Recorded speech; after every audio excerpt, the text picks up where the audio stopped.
Hello everyone, welcome back to another episode of Geopod.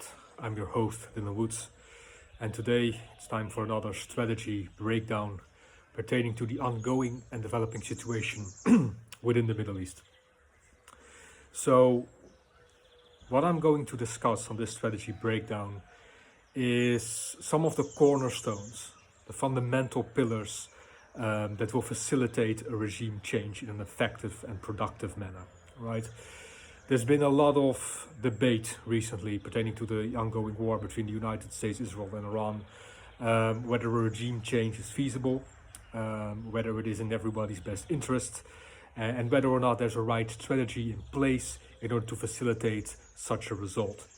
Now, what I'm going to do today is give you my strategy, my favorite strategy on how to facilitate a regime change in Iran, and some of the necessary elements that need to be in place in order to make that come to fruition.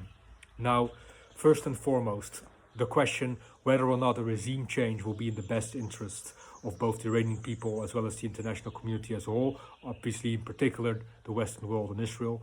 My short answer is absolutely yes. The Ayatollah regime needs to fall.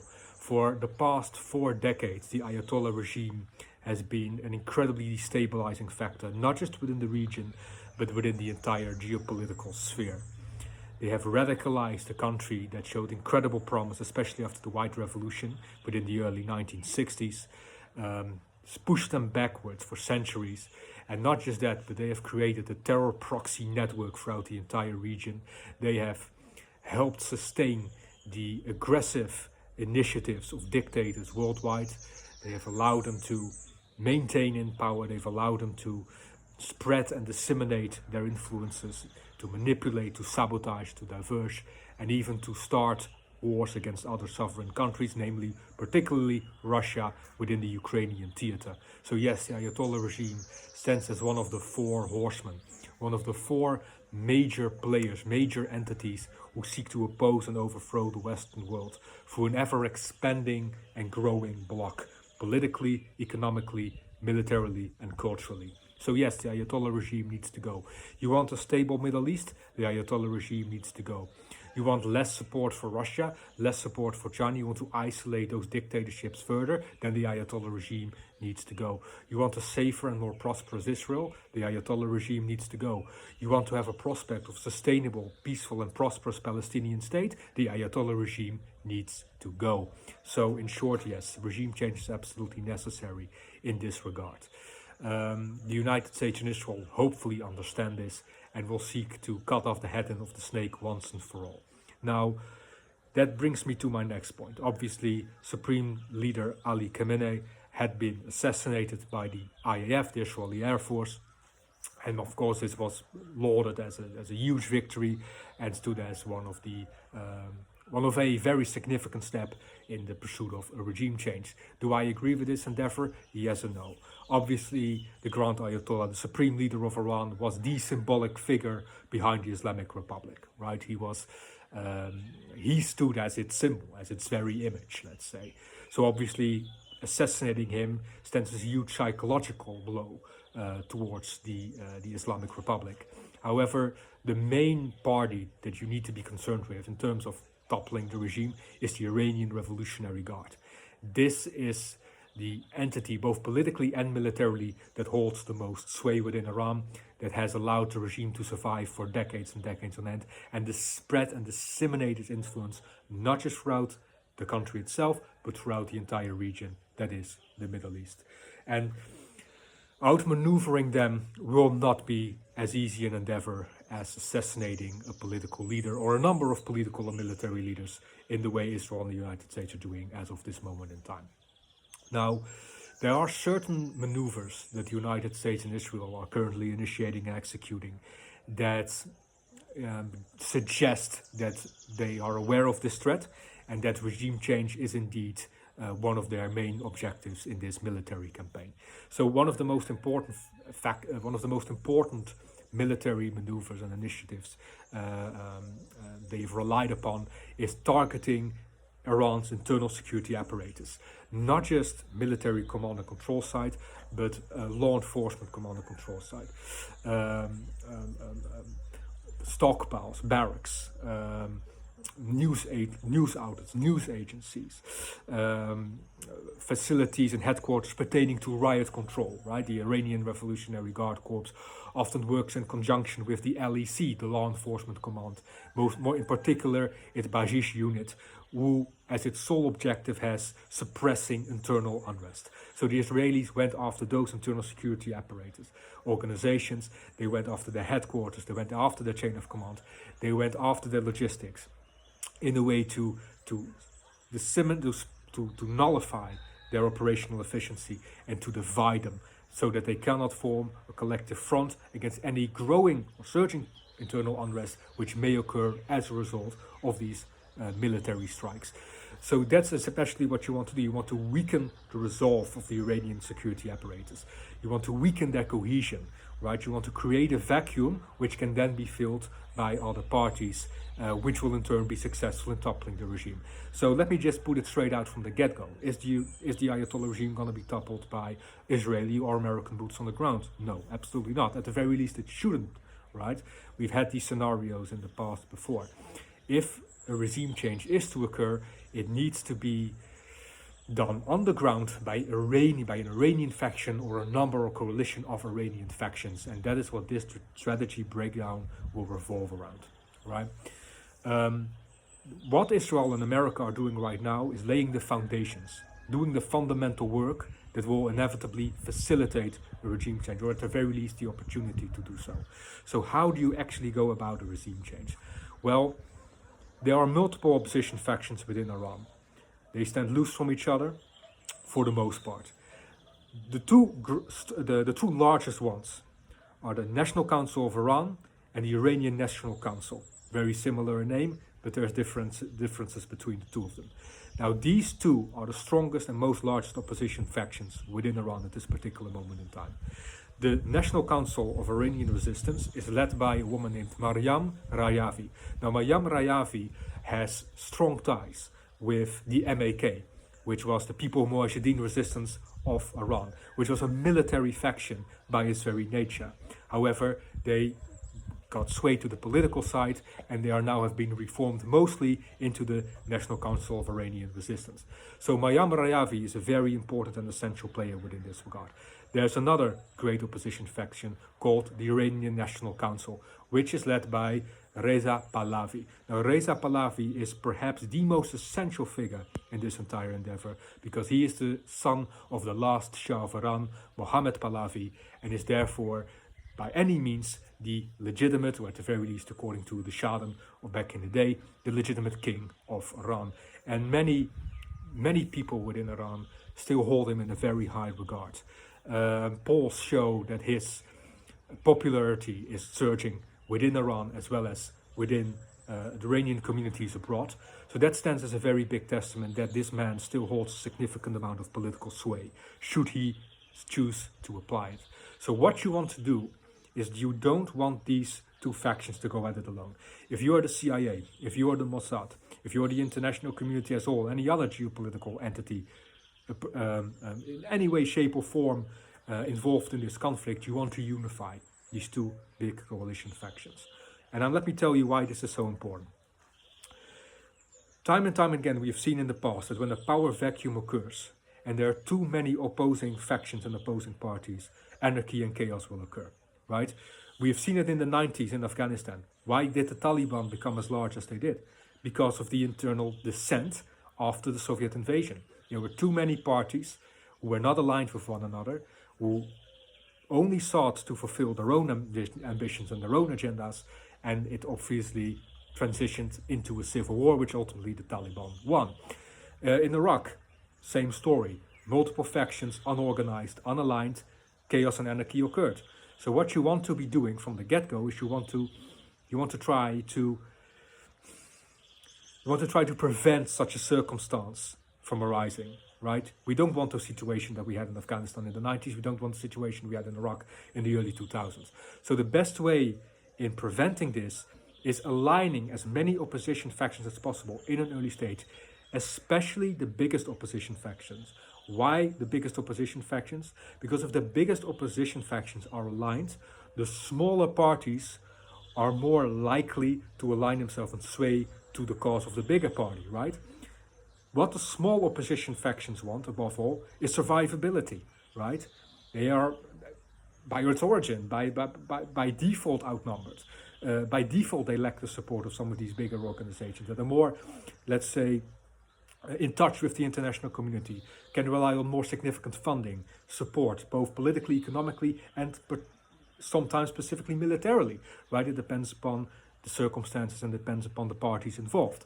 So by aligning the two biggest opposition factions and creating an even bigger opposition front, now it will serve as a magnet that will slowly but steadily start to attract these smaller factions and groups under its umbrella. And that's what you want to elicit. You want to create not just multiple opposition factions, you want to create an opposition front from which to act, from which to unify the country. Rallying is not enough. Rallying is not enough. Rallying is the populist measure of choice. However, it's not enough in the long term. What you want to be doing is you want to unify. And the only way to unify is to create a stable front, a stable foundation that will act as a secure umbrella for all these smaller opposition factions. And that's exactly what the United States and Israel should be doing on an intelligence level, and hopefully have already started doing many months before they started initiating these military campaigns against Iran. I've previously told on this channel my greatest criticism regarding Israel in last year's the war waged against Iran last year was that they didn't organize and rallied the opposition factions in an earlier stage, right? It seemed that they were adapting more as their campaign went along, right? They were able to strike the Iranian leadership and internal security apparatus with such clinical precision and efficiency that it almost was like a light bulb moment. Thought, oh, wait a minute, this works splendidly well. Hey, maybe we should make some work of this. Maybe we should try to rally some of these opposition parties. However, at that particular moment in time, it was too late because these opposition factions were not prepared, they were not well structured, they were not organized to form a stable, united front against the Iranian Revolutionary Guard. So, and that's what you want to elicit in this particular situation. You want to unify the largest opposition factions, and then you want to back them up, specifically back them up with local militias. Now, recently, there's been rumors that Kurdish militias within Iran are organizing and are ready to join the fight, that they are ready to take on the internal security apparatus of Iran on the ground. Obviously, this will be a huge development on the ground within the Iranian theater, and it's one that I will most certainly welcome. However, they can only be efficient if they are backed up by a large, stable opposition front. Otherwise, there will just be another faction wreaking havoc, and it might even allow some elements of Iranian society who are currently on the fence to move back towards the regime out of a sense of security, feeling that the land is going to descend into anarchy, descend into chaos, and they rather choose the devil they know than the devil they don't know. So any effort to topple the Iranian regime must be done, must be initiated, must be executed from a stable opposition front. And Reza Pahlavi and Maryam Rajavi are two of the most essential figures in this regard. Now the problem is Reza Pahlavi has been quite, I would say, passive in regards to assuming any political duties or any leadership duties in the reformation of Iran. He said he chooses to be more of a symbol rather than an actual political figure and an actual political champion of his people. However, unfortunately, as of this particular moment in time, that is no longer good enough. You want change that your father has fought for. You want to safeguard your father's legacy. You want to elicit real change within your country. You want to actually actively champion them to a better future, then you need to step up. And the moment is now. There will never be another moment like this. The Iranian security apparatus, as of this particular moment in time, is at its most vulnerable. If regime change isn't going to occur now, it might take many more years, if not decades, for another offset opportunity to occur again. So yes, the regime needs to be toppled, but it needs to be done from a proper strategic foundation, right? So once again, you unify the two opposition factions, you create an opposition front, and then you add local militias from the provinces, particularly those in Tabriz, Esfahan, Kurdistan, Azerbaijan, and you try to bolster as strong and as numerical a force as possible, and then you can take on the internal security apparatus on the ground, whilst gaining support from the Israelis and Americans in the air, and obviously with intelligence and special operations forces on the ground. That's the best way of going about it. In that case, when the regime does fall, you have a united front consisting of multiple factions, each with their own demographics, that will fill in the void, are already aligned and are already united. Now, Maryam Rajavi previously laid out a 10-point plan as pertaining to the formation of a democratic republic in Iran. And very lucky, very favorably, those 10 points aligned with the vast majority of the points of the other opposition factions. So we are already talking from an ideological foundation, some ideological groundwork pertaining to multiple opposition factions that all these opposition factions can theoretically, practically and realistically adhere to, according to their doctrine and rhetoric thus far.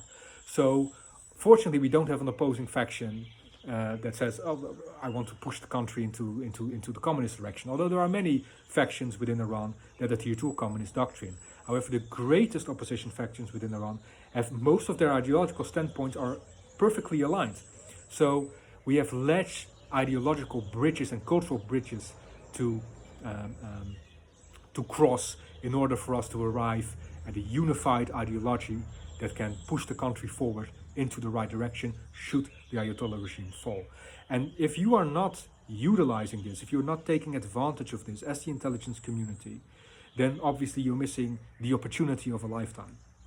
But you must be the intermediary in this, right? Reza Pahlavi must be swayed, Reza Pahlavi must be rallied, Reza Pahlavi you must convince Pahlavi that all the work he has done leading up to this particular moment in time is to be the champion right here, right now. All the work that he's done on the background has led to this. Now he needs to take that little step up into the front stage, align himself with Maryam Rajavi and her faction, and then from there try to draw as many of these other smaller opposition factions under their umbrella. Primarily militias. Previously, a lot of the opposition factions in Iran has moved away from their militant backgrounds to a more political ideology. And there's nothing wrong with that. You need a political ideology, right? And fortunately for them, it has allowed them to sway more supporters to their cause. However, a regime change doesn't simply occur in the political spectrum. You need boots on the ground. You need force. Your political doctrine, your ideology must be defended. It must be enforced. It must be backed up by the proper military weight that is stronger than the faction you're opposing. That's the way regime, that's one of the most essential cornerstones of a regime change. And it cannot be done without it, especially if you have a strong military adversary on the other side of you who is more than willing to apply every last of his resources to deny you the opportunity to take advantage of their momentary vulnerability. So you need boots on the ground, whether that's Western boots or local boots. You need some form of boots on the ground. Now, ideally, it's the Iranian militias themselves under a unified umbrella from a unified opposition front that will take on this challenge with support from the Western world, with support from Israel, with support from the United States of America. And then you go from there. Now, for many people that have talked about or uttered their concerns regarding, but the vacuum it will create a vacuum once the Ayatollah regime falls. The vacuum will draw anarchist factions into the fray, and it might very well resort into another civil war within the Middle East, similar as the one we saw in Syria. Well, yes, a vacuum is going to occur, most certainly. You cannot expect the vacuum not to occur, especially given the fact that the Islamic Republic has been institutionalized for over 4 decades. Yes, there will be a period of change. There will be a vacuum. There will be a bit of chaos and a bit of anarchy. However, the way you play into that anarchy, the way you play into that chaos, and not just allow it to overwhelm you, but to utilize it into your advantage, that's going to be the key. And it all comes down to having the fundamental elements in place. Having a unified front, backed up by the right militias, which have the proper weight and the proper rhetoric to draw closer opposition factions into the fray. then you have a united front that the people can rally behind. And that will be sufficient in overthrowing the Iranian regime and the Iranian Revolutionary Guard. Obviously, from there on out, a lot of things need to be established, which party is going to govern, but the foundations will be there. You won't necessarily have to worry about 10, 12, 20 different loose factions that will seek out their own agendas, that will dissent and go at it by their own, wreak havoc in the countryside and further divide the people. No, you will have a unified front. So you will nullify those scenarios to the fullest extent possible, because you did your structuring, because you did your organizing, and because you did your rallying from the get-go. So that is my blueprint on how to topple the Ayatollah regime. Yes, letting the Kurdish militias loose without any proper backing from a unified opposition front will only result in chaos and anarchy. 100% agree. Putting Western boots on the ground isn't going to make things a lot better. It will just be another Western invasion, and it might even push the people back into the arms of the Iranian Revolutionary Guard. However, a concoction of Western air superiority, backed up by proper intelligence work, and the creation of a strong and unified opposition front, all those things together may just be sufficient enough to topple the Revolutionary Guard. Also, another element, another opportunity perhaps that this will elicit is the ability to draw more elements of the armed forces to your side, in particularly the Artesh. If there's one vulnerability, in my opinion, in Iran's current security posture under the Ayatollah regime, it's the divide of its armed forces, right? You have the Iranian Revolutionary Guard Corps, which are the main forces of the Islamic Republic, and you have the Artesh, which are the conventional armed forces of Iran. Now, obviously, the Iranian Revolutionary Guard Corps are hardliners, whereas the Artesh and many of its commanders have shown to be more moderate in their cultural, religious and political doctrines and ideologies.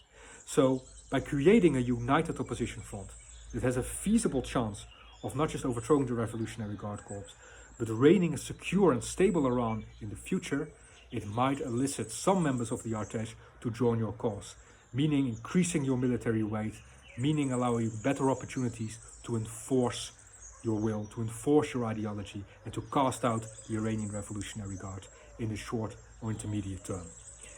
So it all starts with a snowball effect, right? You want to get the snowball rolling, and you want to add to its size the slower it rolls, but it must be a gradual descent.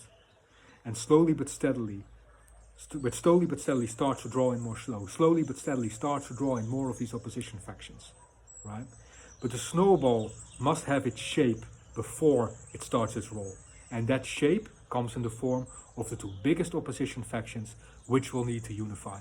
So if you are the intelligence community, if you're the CIA, if you're the Mossad, what you want to be doing is you want to put a table, and you want to have on one end Reza Pahlavi and on the other end Mariam Rajavi, and you want to talk, and you do not want them to leave their chairs until there is a coalition between the two largest opposition factions in Iran, which can then start their campaign by drawing in smaller opposition militias and political factions, and then make a move on the ground for the Iranian Revolutionary Guard, backed up by United States and Israeli military political efforts. This is my strategy on how to topple the Ayatollah regime. If you have any questions or comments for me, please leave them in the comment section down below, or reach out to me on one of my socials, and I aim to get back at you as soon as possible. As I said before in one of the other episodes on this channel, this is a rapidly developing situation. So if any new developments occur that I want to give you my take on, and I give you my opinions on, then I will be sure to treat them in the near future. Once again, I thank you very much for taking the time to listening to this clip. God bless and have a good day.